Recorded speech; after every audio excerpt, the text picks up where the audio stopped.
I remember the night clearer than I'd like to. It was on the Yorkshire Dales, a camping trip I'd planned alone. I had been wanting a stretch of quiet, some solitude away from town, away from phones, noise, and the rhythm of people. The Dales have always been one of those places where the air feels different, sharp and raw, almost too clean if you've spent too long in a city. I packed light but enough to last 3 days: tent, stove, sleeping bag, food, and the usual gear. I hiked out during the late afternoon, the sun dipping low and painting everything in those golden shades that make the stone walls glow. By the time I found a place to pitch the tent, the light was going fast. I set it up on a bit of flat ground not far from a ridge, looking out over rolling hills and scattered patches of limestone. I could see for miles no signs of houses or farms from where I was. Just land, quiet, and the faint shapes of sheep grazing in the distance. I boiled water for tea, ate a quick meal, and sat outside until the dark closed in around me. The kind of dark you don't get in towns, where the only glow comes from stars spread like dust across the sky. It wasn't until after midnight that I finally crawled into the tent, zipped myself in, and lay back.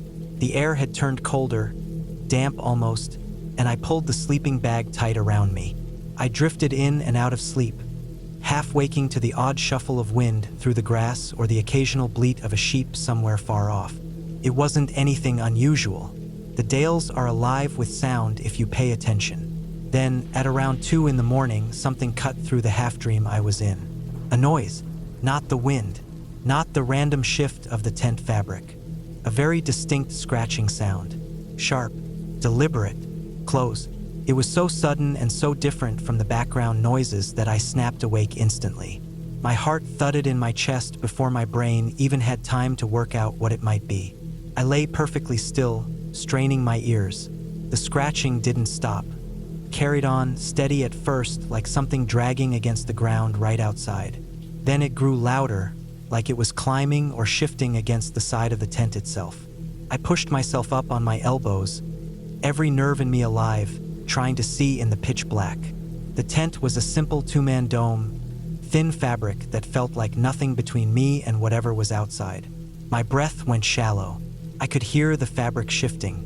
Then came a bulge, sudden, heavy, pressing in from the side wall of the tent. The material sagged inward under weight, like something solid was leaning against it. At first, I thought it might be the wind picking up, but there was no sound of gusts, no rush of air outside. This was different, something heavy, deliberate. The bulge deepened, the tent wall pressing closer, almost folding down toward the floor. I froze, watching the shadow of it inch lower until it nearly brushed against me. That's when I heard the scraping, louder, harsher now, like a point pushing against the nylon, dragging slowly downward. My mind jumped straight to the worst images. Someone with a knife, tracing along the tent wall, waiting to cut it open. I felt that instinctive jolt of fear, the kind where your stomach drops and your body wants to move before your mind can catch up.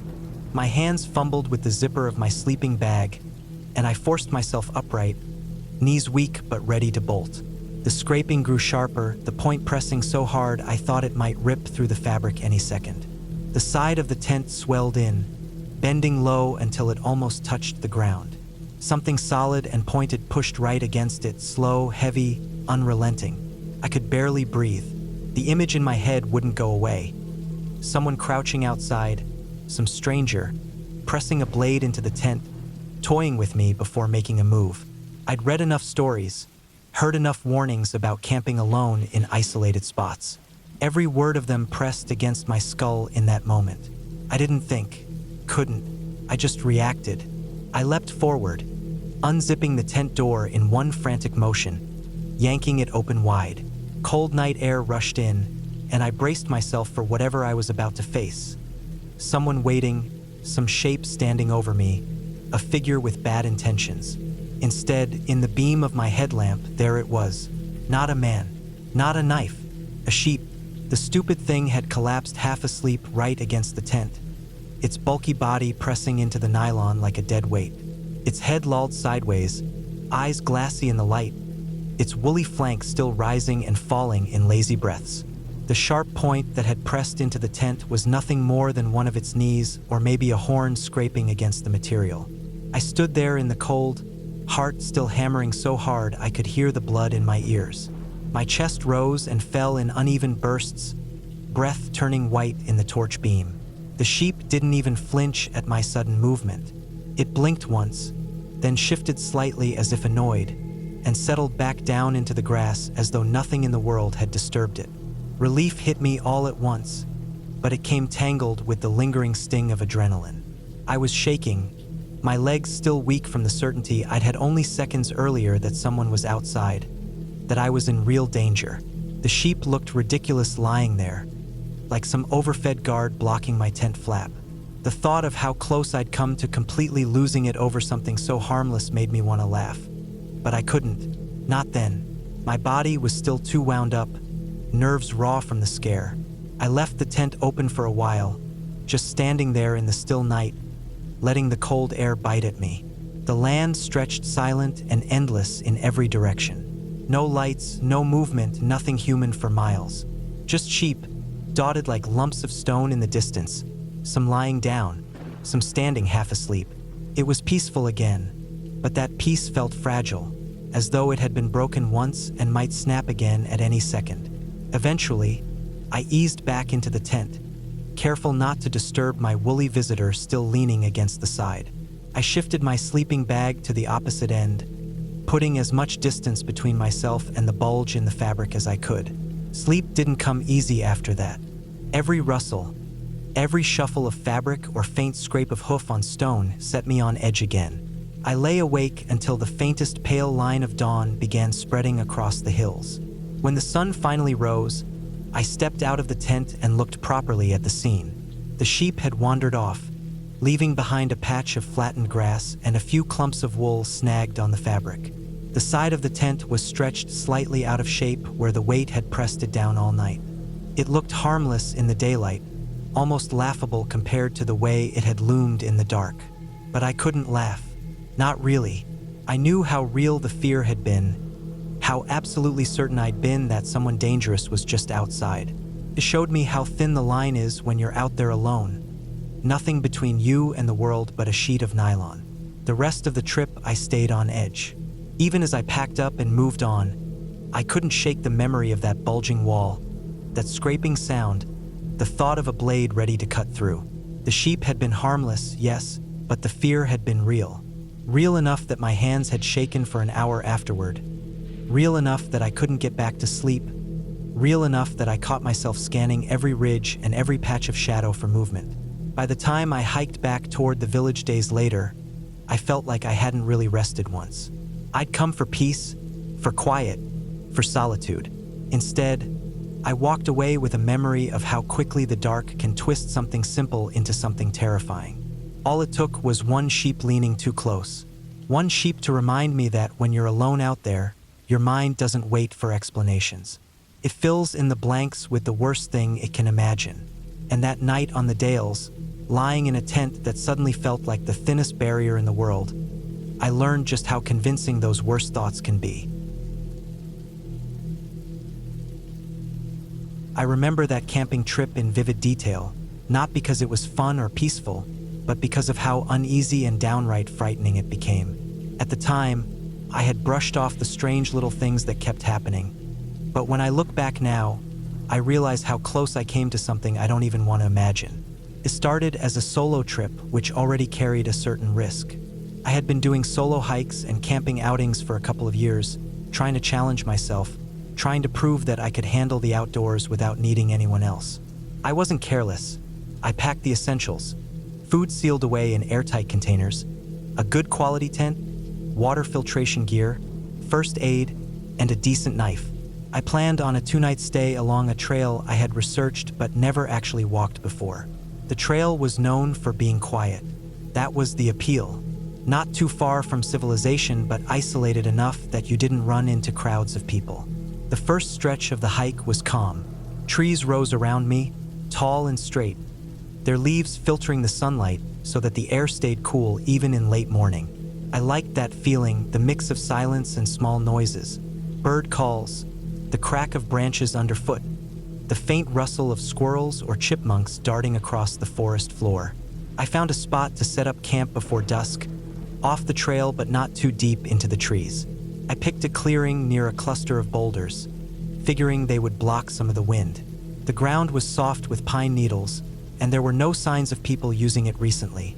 No fire rings, no litter, no marks of boots. I set up my tent, organized my gear, and cooked a simple meal with my small stove. Everything seemed ordinary at that point, but ordinary things can sour fast when you're alone. The first odd detail came when I went to hang my food bag. I always strung it up high to avoid animals. I picked a tree at the edge of the clearing and tied the rope. But as I looked around for a good branch, I noticed a section of bark had been stripped off about 7 feet up.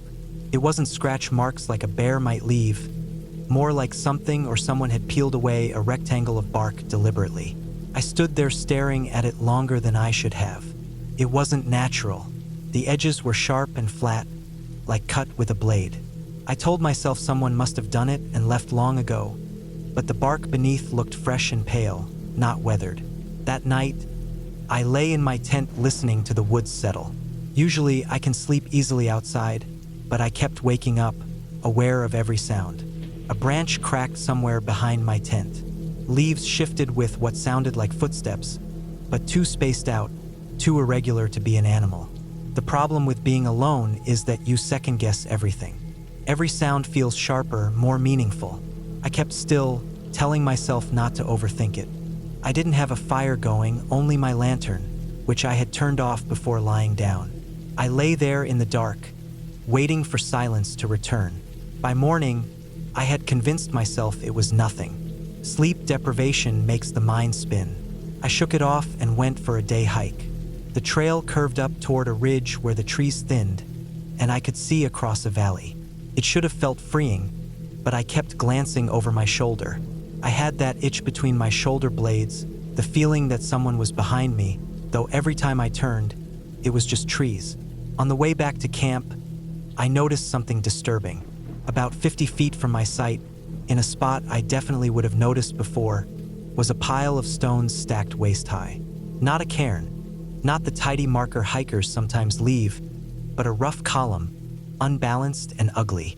Some of the stones were large, and it would have taken effort to gather and stack them.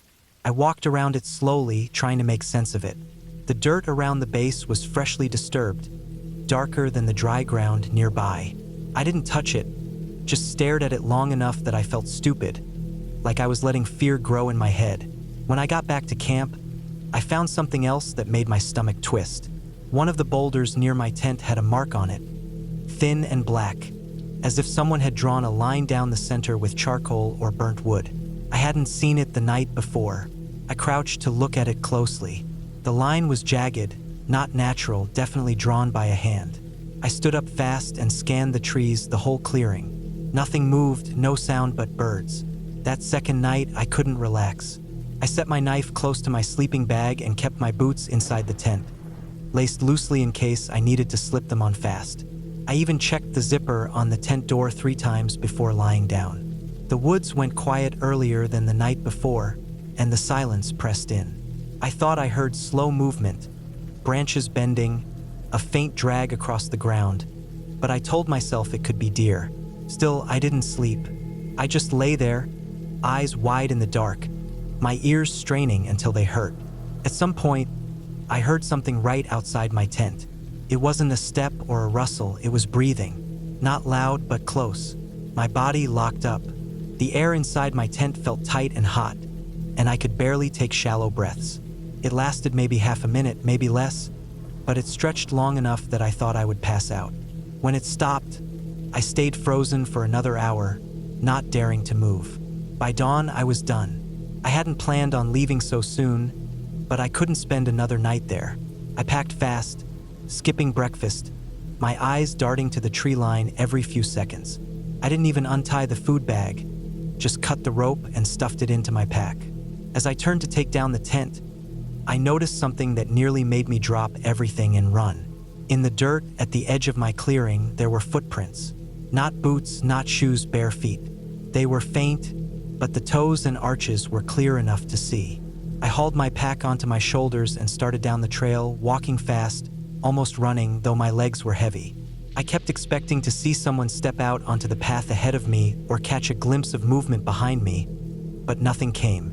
The woods were still, too still. By the time I reached my car at the trailhead, my throat was dry, and my hands shook as I fumbled with the keys. I drove away without looking back. Even now, I can't say for sure what happened. Maybe it was some drifter living in the woods, maybe someone messing with hikers for their own twisted amusement. All I know is that the footprints were real. The stacked stones were real. The black mark on the boulder was real. I didn't imagine those things. The worst part was the breathing outside my tent. That was too close, too deliberate. Whoever it was, they were standing there, only a thin layer of fabric between us, listening to me. That's the part one still can't shake. I never camp alone anymore. And when I think back to that trip, I don't feel pride for getting through it. I just feel lucky I walked away. I wasn't used to the kind of open space I found in California. I had grown up in England where even the countryside feels lived in. Hedges, fences, narrow roads, and small farms dividing everything into neat little parcels. When I went to Lake Tahoe that summer, I wanted to experience something different. I had been told about the vastness, the clear air, the dark skies. I wanted to try real camping, the kind where you don't even bother with a tent, just a sleeping bag under the stars. It was a clear day when I hiked out to a spot on the edge of the forest not far from the lake. The sun was hot, the kind of heat that makes pine needles smell sharp and sweet in the air. I carried only the essentials: sleeping bag, pad, food, and water. Felt freeing to have so little. I wasn't following a marked campsite, just wandering until I found a flat patch of ground where I could see the sky above the treetops. By evening, the lake was a sheet of glass, catching the last light. The mountains around it were jagged silhouettes, and the air turned cooler fast. I set my pack down on a dry patch of dirt cleared of sticks, unrolled my sleeping bag, and lay back to watch the stars. It felt unreal, the sky stretching in every direction, crowded with constellations I didn't even recognize. I thought about how far from home I was, how wild this land felt compared to anything I'd known. I had read that bears lived in the Sierra Nevada, but the idea felt remote, like reading about wolves in old English woods. You know they exist, but you never expect to actually see one. I wasn't careless. I kept my food sealed up and tucked it a little away from where I was sleeping. But I didn't really believe I'd need to worry. It was just something mentioned in guidebooks, like a rule you follow without thinking. I must have drifted off sometime around midnight. The ground was cold, but the sleeping bag was warm, and the steady chorus of crickets lulled me. I remember the way the air smelled: pine resin, dry earth, the faint mineral scent of the lake not far off. I slept lightly, waking now and then to shift or pull the bag tighter. And then, suddenly, I woke to something else entirely. It was the feeling first, a heaviness, a presence. My eyes opened into the blackness, and for a moment I thought I was dreaming. Above me, blocking out the stars, was a massive shape. My brain took too long to piece it together. Dark fur, a broad body, the sound of breath moving in and out, loud and moist. My eyes widened, adjusting, and the shape sharpened into reality. A bear. It was standing directly over me, not a few feet away, not at the edge of the clearing, standing right above me as I lay flat on my back in my sleeping bag. Its bulk loomed over me, a wall of muscle and fur. I could hear it snuffling, the way it drew air in through its nose as if testing what I was. Each breath rattled, wet and heavy. I could smell it too, an animal smell, earthy, musky, almost sour. I froze, every part of me locked up, pinned to the ground by pure terror. I had never seen a bear in my life, not even in a zoo. All I knew of them came from warnings. Don't run, don't shout, don't startle them. Stay calm, be still. My heart was hammering so violently in my chest that I thought the sound alone might give me away. I didn't move. I didn't even blink. My body wanted to panic, to scramble up and flee, but I knew, somewhere deep and instinctive, that moving would be the worst thing I could do. So I did the only thing I could think of. I let my eyes slip shut again, forcing myself to feign sleep. I lay there in the dark with my eyelids closed, but my other senses screamed awake. I could hear the bear shifting its weight, the dull thud of paws on dirt as it moved a step closer, the sound of claws dragging faintly across the earth, the air filled with the hot, wild smell of it as it leaned down. I felt the displacement of air above my face as it lowered its massive head to sniff me. The warmth of its breath brushed my cheek. My body felt like stone, but inside my chest, everything shook. I counted my breaths, tried to keep them slow, shallow, steady. I knew if I breathed too hard, if I twitched, if I gave myself away as awake and alert, it might trigger something in the animal. I imagined teeth, jaws closing around me, the weight of it crashing down. My imagination painted the worst pictures, and I couldn't push them away. Seconds dragged like hours. I don't know how long it hovered over me, sniffing, testing, deciding. At one point, I felt the tip of its nose brush the edge of my sleeping bag. The fabric shifted slightly with the contact. I almost broke then, almost bolted, but I clenched everything inside me tight and stayed still. Then slowly it moved, a shuffle backward, another heavy step, the sound of claws scraping rock. I could hear it snorting, almost like a frustrated sigh, before it turned. My ears followed every movement as it walked away, heavy paws pushing through pine needles, snapping twigs as it went.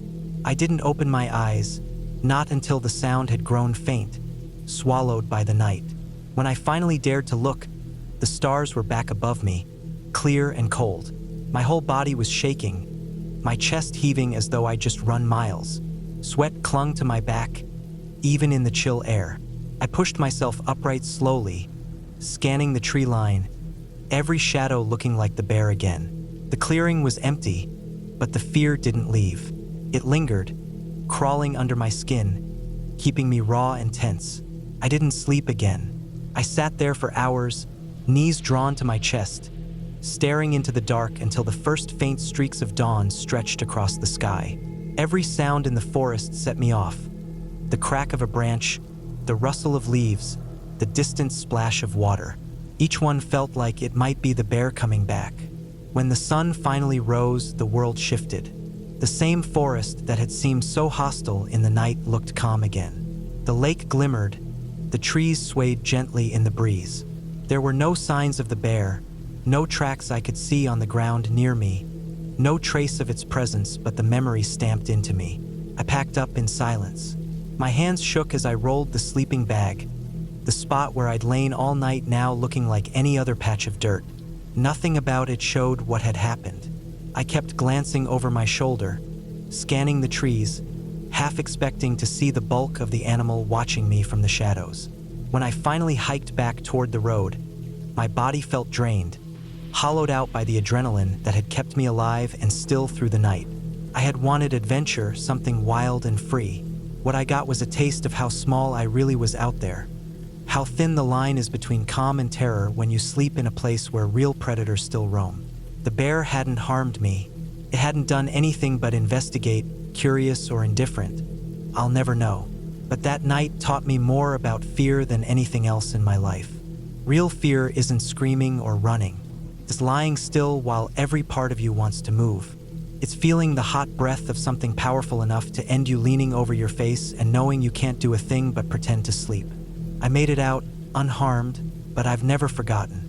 And to this day, whenever I think of camping under the stars, I don't see the beauty of the night sky first. I see that shadow blocking out the stars, the weight of the bear's presence above me, and the way it felt to be utterly powerless in the middle of the wild. When I think back to that camping trip, I realize I went in far too relaxed, almost careless, thinking I had the woods figured out. I had camped enough times before to feel confident. I thought I knew how to keep myself safe. I thought I understood the rules. Keep your food sealed, stay alert, and respect the wild. But the truth is, nothing really prepares you for the moment you hear something massive moving in the dark, close enough that you can smell its breath. I had picked a spot along the edge of a valley, maybe 4 miles from the trailhead.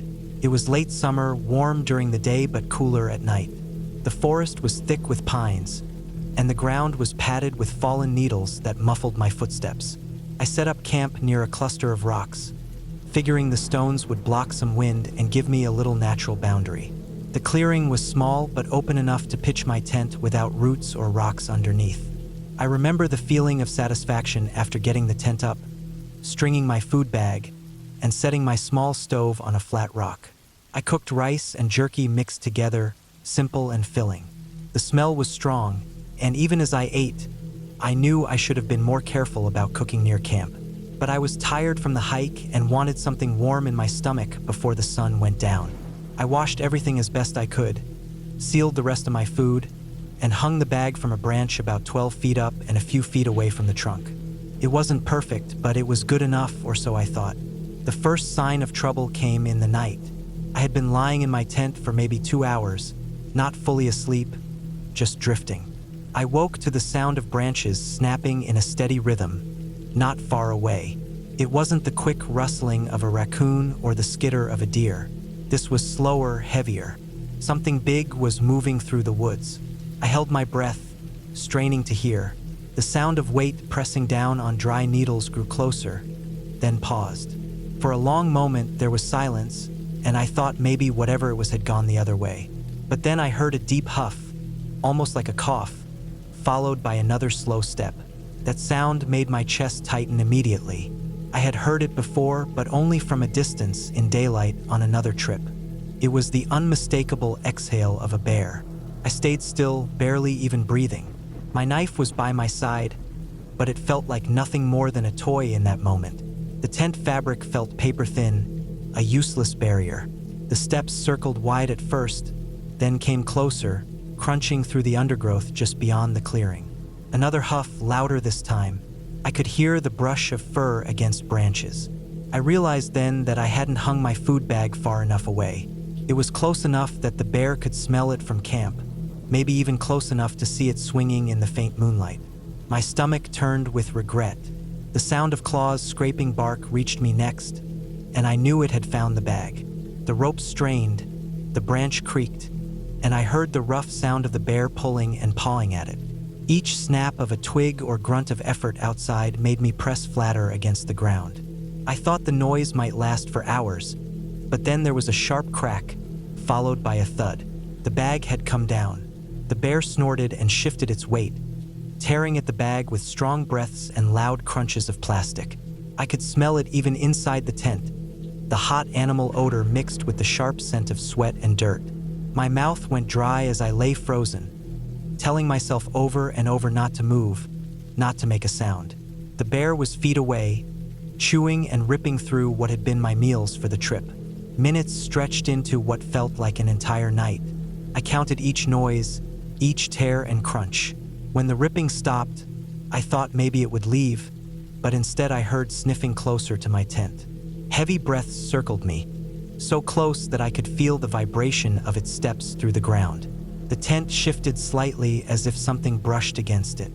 My heart hammered in my ears, and I bit the inside of my cheek to stop myself from making any noise. The bear lingered for a long time, pacing, breathing, sometimes stepping back toward the fallen bag. At one point, it made a deep rumbling noise, low and guttural, that made my skin crawl. I thought about the knife again, but I didn't move a muscle. At last, the sounds grew fainter. Branches snapped farther away, and the breathing turned to distance. I stayed awake until the first trace of light touched the inside of the tent. Only then did I unzip it, moving slowly, scanning every shadow. The clearing was a mess. My food bag was torn to shreds. The rope snapped, wrappers scattered across the ground. The dirt around my camp was pounded flat with paw prints the size of my hand. I checked my tent.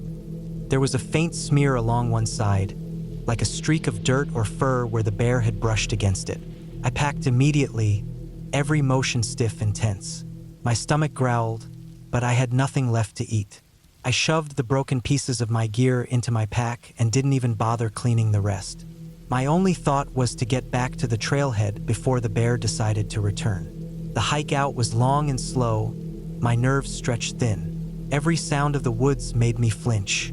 I scanned the trees constantly, half expecting to see the bear following me, half imagining it would come crashing out of the brush at any second. My legs ached, but I didn't stop once for water or rest until I reached the parking lot. Only when I sat inside the locked car did I let myself breathe normally again. I stared at the trail for a long time, the silence pressing heavy against the glass.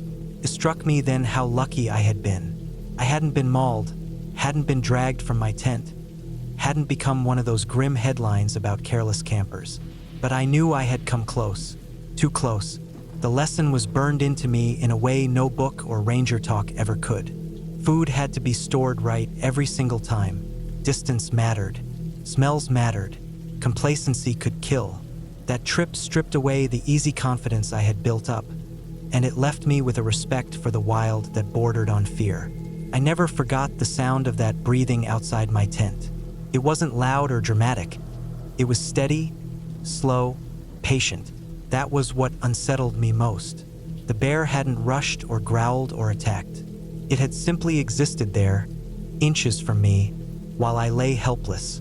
That knowledge has stayed with me, heavier than the pack I carried that night, heavier than any lesson I've ever learned in the woods. I still camp now, but never with the same ease. I triple-check my food storage, I cook far from my tent, and I listen to every sound with the weight of that memory pressing down.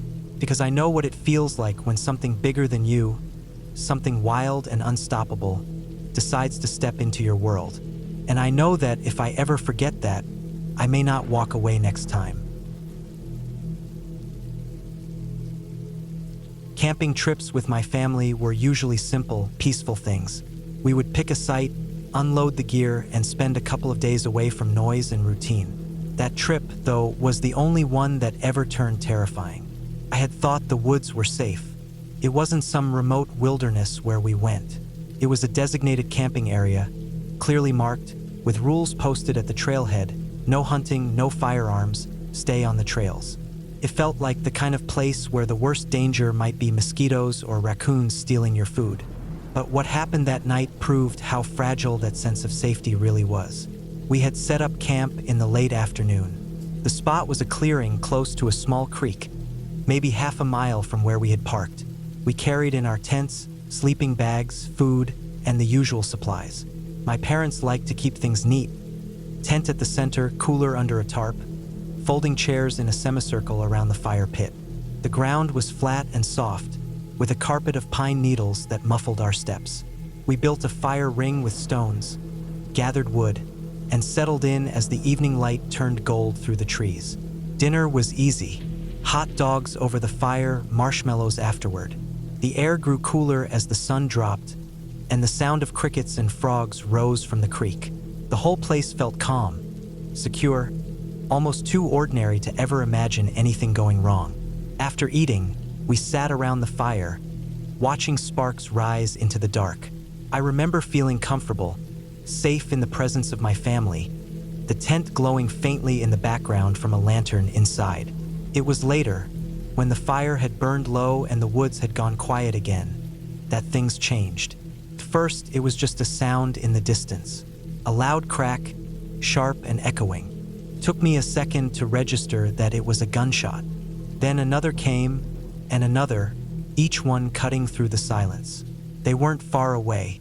We froze, listening. The air felt heavier, like the night had swallowed everything else. I could hear my own breath, shallow and quick.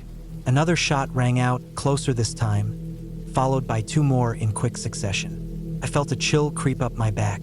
This was a no-hunting zone, clearly marked. Whoever was firing that gun wasn't supposed to be there. And worse, they were getting closer. Instinct took over. We moved fast, hurrying back toward the tent, our only real shelter. My legs felt weak as I ran across the clearing, every crack of a branch underfoot sounding too loud in my ears. As we reached the tent, more shots erupted, and this time they weren't just nearby, they were aimed in our direction. The sound of bullets tearing through fabric is something I'll never forget. The tent rippled and shredded under the impact, holes opening in the nylon, pieces of fabric fluttering loose.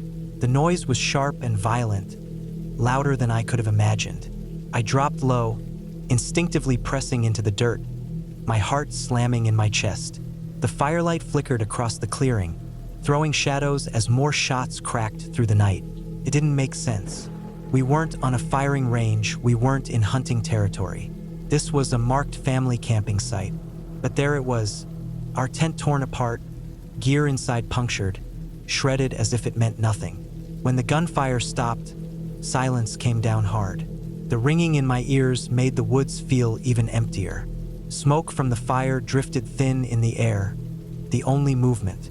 The tent sagged forward, half collapsed, its nylon full of holes. Fear had locked into me so tight I couldn't move at first. My hands shook against the dirt. My eyes darted into the trees, expecting to see someone stepping out with a rifle, expecting the glint of metal, but nothing came. The woods stayed dark and still. When I finally got up, my body felt weak, unsteady. The tent looked ruined. The sleeping bags inside were ripped open, feathers spilling across the ground like snow. The cooler had holes punched through it, food scattered, plastic containers shattered. Everything we had brought looked like it had been targeted, destroyed with no reason. We didn't talk, didn't argue, didn't even think about trying to fix anything. The only clear thought was to leave, fast. We grabbed what we could in shaking hands. Flashlights, keys, whatever was closest, and we left the rest behind. The walk back to the car was a blur, our feet stumbling over roots and rocks in the dark, every small sound from the trees making me flinch. I kept looking over my shoulder, convinced we were being followed, waiting for another shot to break the silence. When we reached the parking lot, the cars were still there, empty and waiting. I remember fumbling with the keys, dropping them once before finally unlocking the door. We piled in, slamming the doors shut, the sound of them locking ringing louder in my ears than the gunshots had. We drove away fast, headlights cutting through the trees. The road back to town felt endless, but the deeper we got into civilization, the more the tension eased.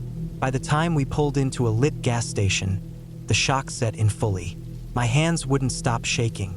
My throat was dry, my chest heavy, my mind trying to piece together what had just happened. The scariest part wasn't just the gunfire itself, but the complete lack of reason behind it. There was no hunting allowed in that area, no target range, no explanation for why someone was shooting there, and certainly not why they had fired into a family tent. Whether it was a reckless hunter ignoring the rules, someone drunk and careless, or something worse, we never found out.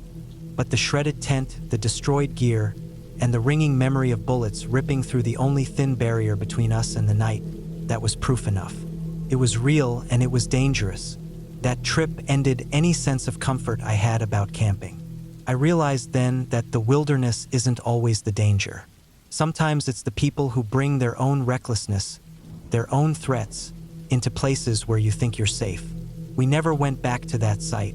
The tent was thrown away, and for a long time afterward, every time I lay down in a sleeping bag, I couldn't shake the image of fabric tearing under gunfire. We were lucky that night. If we had been inside the tent when the shots came, if we had been slower getting back, the story would have ended differently. That thought stays with me, heavy and sharp. It reminds me every time I step into the woods that safety is never guaranteed, not even in places where the signs say it should be. When people ask me if I ever reported what happened on that camping trip, I always pause because the memory is still sharp and the follow-up was almost as unsettling as the event itself. I'll tell it exactly as it happened. It was supposed to be a simple weekend trip, nothing more. I had gone camping before, both alone and with friends, but this time I wanted some quiet time by myself. The spot I picked was a designated camping area, clearly marked, with a few primitive sites spread out around a lake.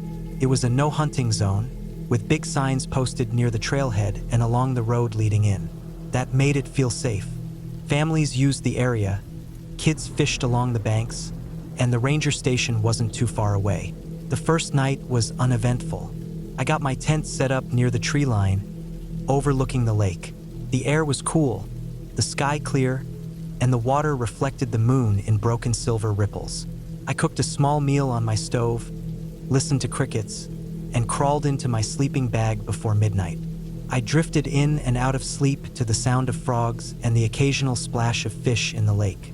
The next evening, as the sun went down, I started a small fire. The woods around me were still and darkening, the shadows stretching long across the clearing. I had just started to relax when I heard the first gunshot. It was sharp, echoing through the trees, closer than I was comfortable with. I froze, listening. Then another cracked through the silence. Then two more in quick bursts. At first, I thought maybe someone was ignoring the rules, target shooting somewhere off-trail. But the direction of the shots made my stomach turn. They weren't going away from camp. They were coming toward it. The next set of shots made that clear. Bark flew from a tree at the edge of my sight, the splinters catching in the firelight. My whole body jolted as I realized the bullets weren't just random. They were hitting near me. I ducked low to the ground, heart racing, as more cracks split the night. My tent was closest, and instinct told me to move toward it, to use it as some kind of shield.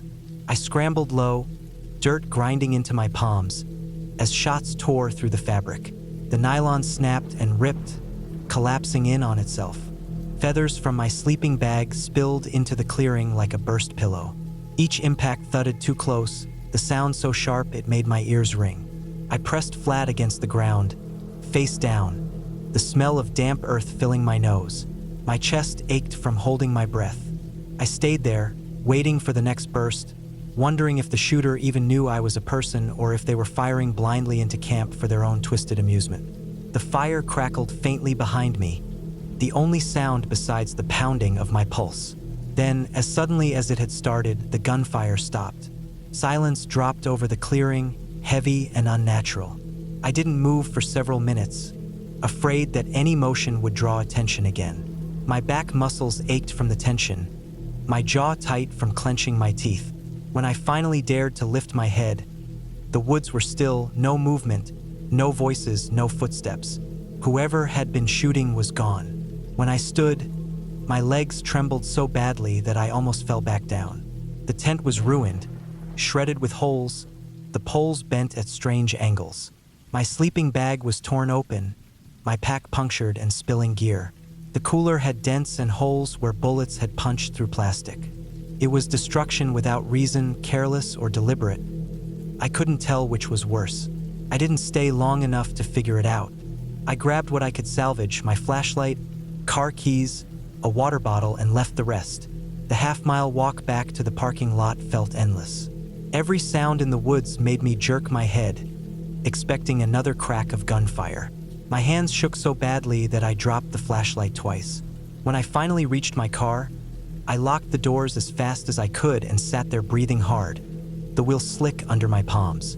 The first stop I made was the ranger station. The ranger on duty looked at me like I was pale as a ghost, which I probably was. I told him everything, the gunshots, the shredded tent, the bullet holes in my gear. He didn't brush me off. He picked up the phone immediately and called it in. From there, the sheriff's deputies arrived. They followed me back to the site, their flashlights sweeping across the clearing. The damage was obvious. Holes in the tent, bullet casings scattered in the dirt, trees marked with fresh splinters. One deputy crouched to pick up a casing and turned it over in his hand. He muttered something low, too quiet for me to catch, and bagged it. They asked me to stay nearby while they took photos and notes. I stood there, arms wrapped tight around myself, shivering even though the night wasn't cold. I kept glancing into the trees, expecting someone to step out, but no one did. The deputies didn't find anyone that night. They walked the trails, scanned the woods, but it was too dark, too late. They told me I could file a full report in the morning, which I did. The paperwork was long, the questions detailed. What time had it happened? How many shots did I hear? What direction did they come from? Had I seen anyone in the area earlier? I answered everything as best I could, though most of it blurred together in my head. The follow-up was unsettling in its own way. A week later, I got a call. They told me they hadn't found the shooter. No arrests, no suspects. They suspected it could have been someone trespassing, maybe drunk, maybe ignoring the hunting ban. Or maybe it was something worse, someone firing for no reason at all. They said patrols around the area would increase, that signs would be checked again. but there was nothing more they could do without a witness or a lead. That was the end of it officially, but for me, it never really ended. I couldn't shake the image of the tent ripping apart under the gunfire, couldn't stop hearing the cracks in my head when I tried to fall asleep. I stopped camping alone after that. Even with friends, I couldn't relax, not fully. Every snap of a branch, every echo in the night, made my stomach knot. The scariest part was the randomness. If it had been an accident, a stray shot, maybe I could have explained it away. But the tent wasn't just grazed, it was torn apart. The cooler, the sleeping bag, the pack. Everything had been riddled with holes, as if the shooter had aimed directly at them. If I had been inside, or if I had been slower ducking down, I might not be alive to tell the story. So yes, I reported it. And no, there was no neat ending, no clear answer. Just a ruined tent, a report filed with the sheriff's office, and a memory that has stayed with me every time I step into the woods. I still camp sometimes, but the trust is gone. The woods don't feel the same. I don't hear only the owls and the wind anymore.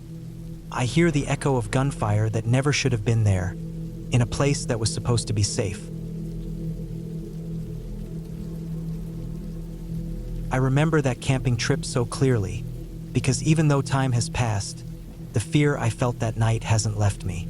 We went out as a family, just trying to get away from the noise of the city and enjoy some quiet time together. It was one of those designated camping areas that had clear signs posted everywhere saying, "No hunting," and "No firearms." That was part of the reason we chose it. My parents wanted somewhere safe, where we wouldn't have to worry about reckless hunters firing into the woods. It seemed like the perfect spot, secluded but not completely isolated, with a mix of tall pines and open meadows, a river not far away, and enough space for us to set up our tent comfortably. The first day was normal. We arrived in the late afternoon, unpacked, pitched the tent, and got a fire going to cook dinner. The air smelled of pine, and the crackling of the fire mixed with the sounds of birds settling down for the night. I remember sitting there, watching the fire, feeling that comfort that only comes when you're outside and everything feels calm and safe. But the sense of safety didn't last. It must have been a little after sunset, when the light was fading and the fire was the only bright thing around us, that I first heard the sound. It was sharp, loud, and unmistakable gunfire. At first, I froze, not sure if I had heard it correctly. Then came another shot, echoing through the trees. It was close, too close. My family looked around in panic, trying to figure out where it was coming from. The sound didn't fit with the peaceful setting. Then more shots rang out. This time, there was no mistaking it. Bullets ripped through the quiet, and before we even had time to think, we heard them striking something solid. The terrifying part was that it wasn't just distant noise anymore. As we scrambled back toward the tent, I saw flashes in the fabric. Our tent, our shelter, was being shredded. Holes appeared across it as if invisible hands were tearing it apart, but I knew exactly what was doing it. The tent was being peppered with bullets. We ducked low, our instincts telling us to get behind anything solid. But in that clearing, there was almost nothing. My heart was hammering so hard I thought I would pass out. The thought that we had come out here thinking it was safe, thinking it was controlled and protected land, made it worse. Whoever was shooting either didn't care about the rules or didn't care about the people who might be in the area. The gunfire eventually stopped, leaving a horrible silence hanging over the campsite. I remember my chest heaving, the smell of burned nylon from the tent mixing with the smell of the fire that had half died out. We didn't dare move for what felt like minutes. My whole body was tense, waiting for another shot, expecting to feel the impact of a bullet at any moment. Finally, when nothing more happened, we grabbed what we could and got out of there. We didn't even try to pack up properly. The tent was ruined anyway, and nothing seemed more important than just getting away. We carried a few things, flashlights, some bags, and hurried back toward the car. Every step I kept turning, convinced someone was going to come out of the trees, convinced the shots had been aimed, not random. My mind went through all the possibilities. Some drunk idiot with a gun, some hunter ignoring the rules, or something worse, someone who had known exactly where we were. We made it to the car and left, driving through the dark forest roads as fast as we could, headlights bouncing over the rough trail. I don't think any of us said a word the whole drive home. The adrenaline was still in my system hours later, my body shaking as though it hadn't realized we were safe yet. When we finally got home, we went straight to the police. We thought that would make a difference. They listened, they wrote things down, they even sent someone out to look at the campsite. But when they got back to us, they said they couldn't find anything. No shell casings, no signs of shooters. Their explanation was that maybe someone had been fooling around with a gun and hadn't realized anyone was nearby. That explanation never sat right with me. First, the area was marked everywhere as no hunting and no firearms. You had to drive past multiple signs just to get in there. Second, the way the tent was shredded, it wasn't just one stray shot. It was multiple rounds, tearing straight through the fabric. It felt targeted. And if someone was just firing randomly into the woods, the odds of hitting our tent so many times seemed too high to call it an accident. But the police treated it as if it wasn't a big deal. No one was injured, nothing was stolen, so they brushed it aside. We tried to move on, tried to push the fear away, but I couldn't stop thinking about it. I had dreams about being trapped in that tent with no escape, hearing the sound of bullets rip through the fabric while I lay there helpless. Then, 2 months later, we heard the news. A person had been abducted at gunpoint about 5 kilometers away from where we had been camping. It was a chilling detail because suddenly everything connected in my mind. What if the shots we heard hadn't been random at all? What if someone had been prowling that area, armed and waiting, maybe even watching? We could have been a target that night. Maybe we only escaped because we ran and left before whoever it was decided to come closer. The thought that we had been that close to something darker than just reckless gunfire stayed with me. It made sense of the unease I had felt, the silence that followed the shots, the sense that the forest around us wasn't empty. Maybe the person had been testing, scaring us, seeing how we would react. Maybe we were lucky enough not to be the ones taken. Since then, I haven't looked at camping the same way. I used to see it as a safe escape into nature, a place where the worst you had to worry about was bad weather or wild animals. Now I see it differently. Out there, away from other people, you're vulnerable. If someone with bad intentions wants to hurt you, there's nothing stopping them. No one to hear you scream, no one to come help. That night taught me that danger doesn't always come with warning, and it doesn't always make sense. You can follow every rule, pick the safest spot, and still find yourself staring at shredded canvas, wondering how close you just came to dying. And when I later heard about that abduction, I realized just how thin the line had been between our terrifying experience and something even worse. We left with our lives, but that night still echoes in my head every time I think about sleeping in the woods again. I haven't gone camping since. I don't think I ever will. The tent, the fire, the sound of shots in the dark. It all plays too clearly in my memory. What happened out there wasn't a simple mistake. We were in the wrong place at the wrong time, close to someone who didn't care about rules or lives, and that was enough to change everything. That's the end of it for me. We reported it, they found nothing, and 2 months later someone else wasn't so lucky. For me, that was enough to know just how close danger can be, even when you think you're safe. And I can't forget that night, because it showed me how quickly normal can turn into something you never walk away from. I think back to that camping trip, and the more I replay it in my mind, the more I realize it wasn't some harmless accident. It wasn't someone fooling around with a gun, like the police said. No, it felt deliberate. It felt like someone tried to kill us out there, and the thought still keeps me up at night. We had gone camping as a family, nothing special, just one of those weekend getaways where you want to shut out the noise of the world and spend a few nights under the stars. The place we chose wasn't isolated wilderness. It was a designated camping ground with marked trails, river access, and plenty of no hunting signs nailed to trees. That was part of why we went there, because it was supposed to be safe. You didn't have to worry about bullets flying through the woods or people sneaking around with rifles. The first day was peaceful. We got there early enough to set up the tent without rushing. The weather was clear, the air crisp, the kind of perfect fall weekend where the leaves crunch under your boots and the sun warms you without being too hot. My family and I cooked over the fire, told a few stories, and enjoyed that quiet that only exists once you're far away from cars and buildings. I remember lying back on the grass, looking at the sky as it dimmed, thinking how lucky we were to have such a calm spot. That feeling shattered after dark. The first sound was sharp and clean gunfire. It didn't echo like it was miles away. It was close, so close that my body stiffened before my mind even registered what it was. Then another shot cracked through the night, louder, closer. I remember the silence of the woods breaking apart, every insect, every bird going quiet, replaced by the violent snap of bullets. We were standing near the fire when it happened, and as we turned toward the sound, more shots rang out.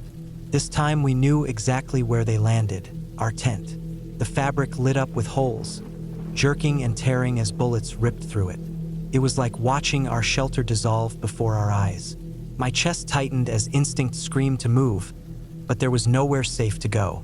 We ducked low, trying to keep behind the trees, but the fear was instant and paralyzing. It wasn't just random shooting. The shots were controlled, directed. Whoever was behind that trigger knew exactly where we were, and they weren't missing. The tent was shredded like someone had aimed straight at it. For a long few seconds, all I could hear was the sound of bullets tearing into the fabric, and then silence. Complete, unnatural silence. The fire flickered, the ruined tent sagged, and my heart pounded in my ears. Whoever had done it didn't fire into the air or randomly through the woods. They fired right at where a family was camping, right at the spot we would have been if we'd already gone to sleep inside. That was no accident. We didn't stay to figure it out. We grabbed what we could in shaking hands, flashlights, a couple bags, and ran for the car. My eyes kept darting into the trees, waiting for someone to step out, waiting for the next shot. I couldn't tell if they were still watching us, waiting for a better chance. Every shadow looked like a person. Every snapping twig made my chest tighten. We made it to the car, piled in, and tore down the dark gravel road as fast as we could. My hands shook so badly I could barely hold the flashlight. None of us said a word the whole drive. It was too much to process, too real to believe. I stared out the back window the entire time, expecting headlights to appear behind us, expecting a truck to follow us all the way back. When we got home, we went straight to the police. We showed them the tent, riddled with holes. We told them where we had camped. They sent someone to check it out, but when they came back, they shrugged. No shell casings, no footprints, no signs of shooters. They told us it was probably just someone messing around with a gun who didn't realize we were there. That answer didn't sit right with me. You don't accidentally spray bullets into a tent like that. You don't accidentally hit it that many times. And in a no-hunting zone, people aren't supposed to have guns at all. The whole thing screamed deliberate, but the police brushed it off because nobody was hurt. Couldn't shake it. I kept thinking about how lucky we were that we hadn't gone to bed yet. If we had been in the tent when the shots tore through it, one of us could have been hit. It wasn't luck that saved us, it was pure chance. The idea that someone had fired into our campsite, at our tent, and then just vanished without leaving a trace gnawed at me. Felt like a warning or like someone had tried and failed. Then came the news. About 2 months later, someone was abducted at gunpoint not far from where we had camped. 5 kilometers away. That detail hit me like a punch. Suddenly everything clicked. This wasn't some random idiot firing into the dark. It wasn't hunters who had ignored the rules. It was someone who was dangerous, someone who had been out there with a gun and bad intentions. The thought that our family could have been the ones targeted makes my stomach turn even now. Maybe whoever fired at our tent changed their mind, maybe we spooked them by running, or maybe they were testing us, seeing how we reacted. The idea that we were that close to being victims of something worse than bullets is a weight that's never left me. I don't know if the person who did that was ever caught. The police never gave us answers, and as far as I know, nothing came of it. But I know what I felt that night. I know the way the shots were aimed, the way the silence lingered afterward. It wasn't just carelessness. It was intent. Someone wanted to hurt us, maybe even kill us. And the only reason we're alive is because of timing and luck. Since then, I haven't looked at camping the same. I used to love it, the quiet, the fire, the sense of being away from the world. Now all I see are the risks. Being out there makes you a target. You're far from help, far from other people. If someone wants to hurt you, there's nothing between you and them but a thin piece of fabric and the dark woods. That trip changed me. It made me realize how quickly things can turn. One moment you're laughing around a fire with your family, the next you're sprinting through the dark. Sure, someone is chasing you with a gun. And the scariest part is not knowing why. We didn't do anything to anyone, didn't cross paths with strangers, didn't make enemies. But that night, someone had us in their sights, and for reasons I'll never know, they pulled the trigger. I think about it sometimes, what would have happened if we hadn't run? If we'd stayed in the tent, zipped up, thinking we were safe. The bullets would have torn through us, not just the fabric. The story would have ended differently, and maybe we wouldn't have made it home to even tell it. So when people ask why I don't camp anymore, why I don't like being out in the woods, that's why. Because I know what it feels like to be hunted, to know someone out there wants you dead. And even though we survived, that night proved to me that safety is fragile. Out there, away from the world, you're never really safe. Not from the kind of person who pulled that trigger. Not from the kind of danger that waits in the dark, watching, deciding if tonight is the night you die. I never thought I'd look at camping the same way again, but that one trip made sure of it. To this day, when people talk about camping being relaxing, about falling asleep to the sounds of crickets and the wind in the trees, all I can picture is the tearing sound of bullets ripping through thin fabric and the crushing silence that came after. It was the kind of experience that hardens in your chest, a memory that never loosens its grip. Started out normal. We had driven a few hours to reach the site, a state-managed area that had clear trails, fire pits, and marked campsites. It wasn't wilderness, not in the true sense. It was the type of place families go when they want the outdoors but not too much of it. The kind of place where you still expect safety. Signs stood at the entrance, nailed onto boards and trees, saying no hunting, no firearms. I remember noticing them because they were so prominent. We chose that spot partly because of those rules. It meant no stray bullets, no uneasy encounters with hunters at night. That was the idea. We got there in the afternoon, set up our tent, collected firewood, and settled in. Everything was calm. The sky shifted from blue to orange, the woods dimmed, and the smell of wood smoke settled around us. The fire cracked, we cooked food over it, and I leaned back, looking at the stars as they slowly filled the night sky. Felt safe, even comforting. I remember thinking how quiet it was, how much I missed that silence when I was back home. Later that night, after we had eaten and talked and were winding down, we started moving toward the tent. That was when it all happened. The first sound came fast and sharp. A gunshot. It echoed through the trees, and for a second, I couldn't place it. Then came another, and then another. The sound was too close. My stomach dropped as my body registered what it meant before my mind caught up. The tent, our tent, jerked as holes appeared across the surface, each one tearing open with a sudden snap of fabric. Bullets. Someone was firing directly into it. The soft nylon shredded in seconds, the shots punching through again and again, making the shelter we had built disintegrate before us. The sound was deafening. The shots cracked so close I could almost feel the air push with each one. The firelight lit up the tiny puffs of fabric that fluttered away.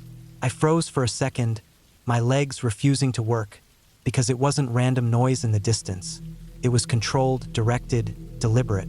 Someone was shooting at the tent where we were supposed to be sleeping. We ducked, keeping as low as we could, hearts hammering. I remember the ground cold and damp beneath my hands as I pressed down into the dirt, trying to make myself small. My chest hurt from holding my breath, waiting for the next shot, convinced it would tear into me. Then, as quickly as it started, it stopped. The silence that followed was worse in some ways. My ears rang, my body trembled, and all I could hear was my own heartbeat. I expected footsteps, voices, something, but nothing came. Just silence, deep and heavy, as if the forest itself was holding its breath. We didn't wait around. We knew that staying there meant giving whoever fired another chance. We grabbed what little we could and moved as fast as possible toward the car. Every step I expected to see someone in the trees. Every sound made me whip my head around, terrified of a figure following us, a gun still raised. When we got to the car, we drove. The gravel road was rough, but we didn't care. We just wanted to get distance between us and that place. My hands shook so badly that when I finally tried to drink water hours later, I spilled it everywhere. We reported it when we got back home. We showed the police the tent, riddled with bullet holes. They listened, asked a few questions, and then told us they would look into it.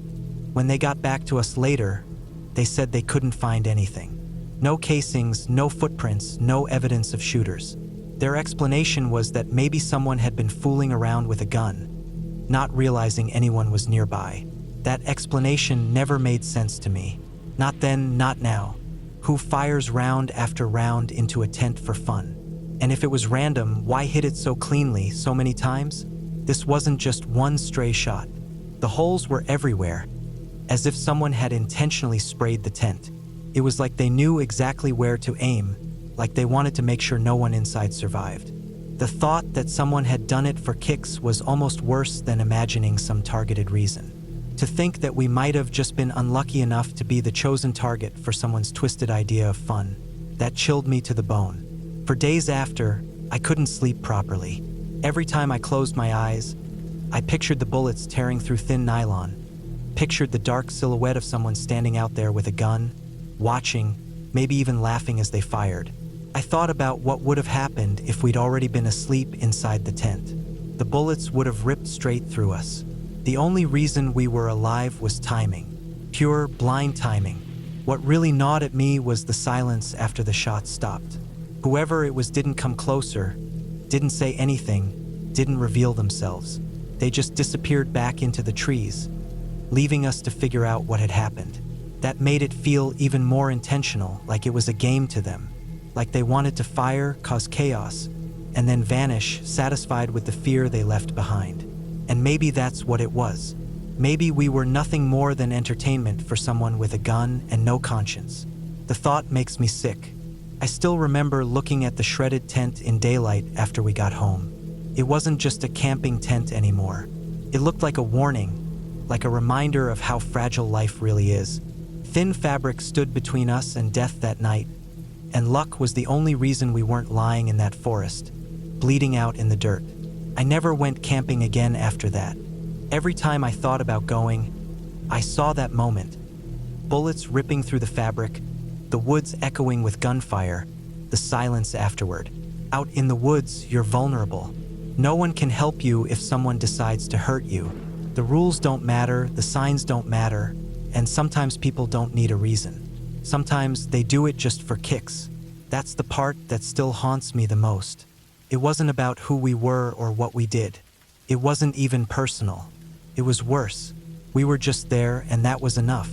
Someone out in those woods decided it would be fun to turn our tent into target practice, not caring, or maybe hoping, that there were people inside. That night made me realize how thin the line is between safety and disaster. One moment, you're laughing around a fire, thinking about how beautiful the stars are.